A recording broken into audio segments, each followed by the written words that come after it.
guys, welcome back to Kerschner FarmStead. My name's Kirstie, and today we are going to be making banana bread. Alright, so banana bread is considered a quick bread, and that means that it rises using a leavening agent that isn't yeast, so baking soda and baking powder. That's what a quick bread is. Alright, so let's get started. First of all, my recipe comes from the Joy of Cooking cookbook, and you can see how well loved my Joy of Cooking is. It was passed down to me from my mom. I know that she had it at least since I was born. I don't know if how long she had it before then, but she gave this one to me. And honestly, the only recipe I actually use in this cookbook is the banana bread, but it's amazing, and let's get started. Okay, so first of all, you're going to use the creaming method like you would drop cookies. And first of all, you are going to put 1 stick of butter. Alright, I forgot to mention you need to use the paddle attachment for your mixer. You're going to put 1 stick of butter in and let it mix a little bit to cream it up. And then you are going to add in 1 1/3 cups of white sugar. When you first start making your banana bread, make sure that you preheat your oven to 350 degrees Fahrenheit. Alright, so once your butter and sugar are creamed together nicely, this recipe is old, and one of my favorite things about old recipes is that they call for, if you've ever seen it say 1 to 2 eggs, the reason that it says that is because chicken eggs from a farm like ours, they come in different sizes, obviously. So you might have small eggs, medium eggs, large eggs. They're not like from the store where they're all the same size, large, grade A white eggs, you know what I mean? So it says 1 to 2 eggs. So what I was always taught growing up was you always use the largest number, and it's always worked for us. So I am going to put 3 eggs into, and these actually were about large size eggs, but I'm still going to use the larger number.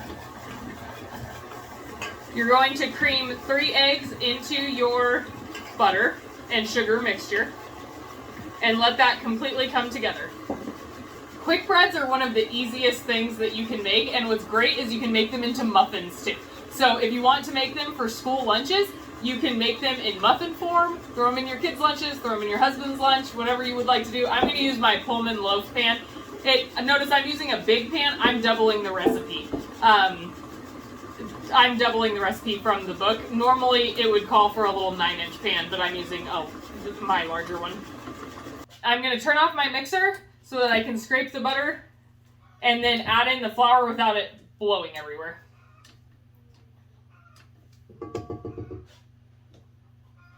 Alright, now you are going to add in 3.5 cups of flour and 4 teaspoons of baking soda and 1 teaspoon of salt. And those are all of your dry ingredients.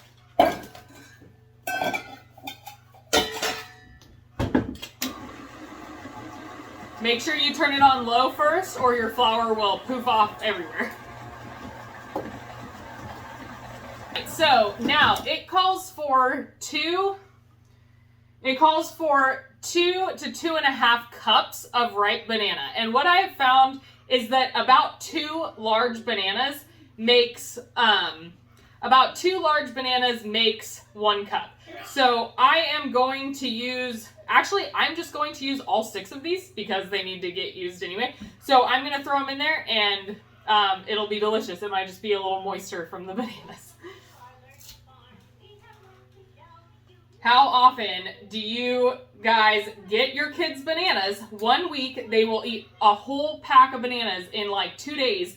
And then so you get 2 packs of bananas the next time you go to the grocery store, and then one of them starts to go bad. I swear, it happens every time. Hunter's been making smoothies, which is awesome. I love that he's making smoothies. They're so healthy for them. They put the homemade yogurt and everything in them. But when he doesn't make, he'll make them and go through trends where he wants bananas in some, or he'll just make Colton bananas smoothies. And then the next week, he won't touch bananas. And so we like banana bread around here. All right, now we're gonna mix that up. And if you would like to add any, nuts or any chocolate chips or anything like that, this is when you would add it in. All right, so that is all whipped together. And it's a fairly thick batter, and it does take quite a while to bake.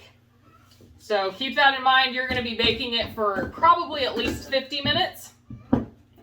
Especially if you're doing a loaf. If you're making muffins, it will take less, probably 20 to 25 minutes, depending on your muffin size.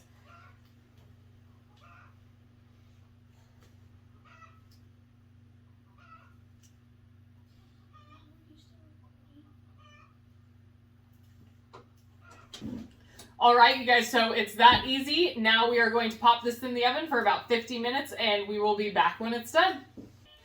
All right, you guys, so our banana bread loaf was in the oven for about 50 minutes, and at around 30 minutes, I noticed that the top started browning and getting kind of dark. So what I did, but the inside was definitely not done.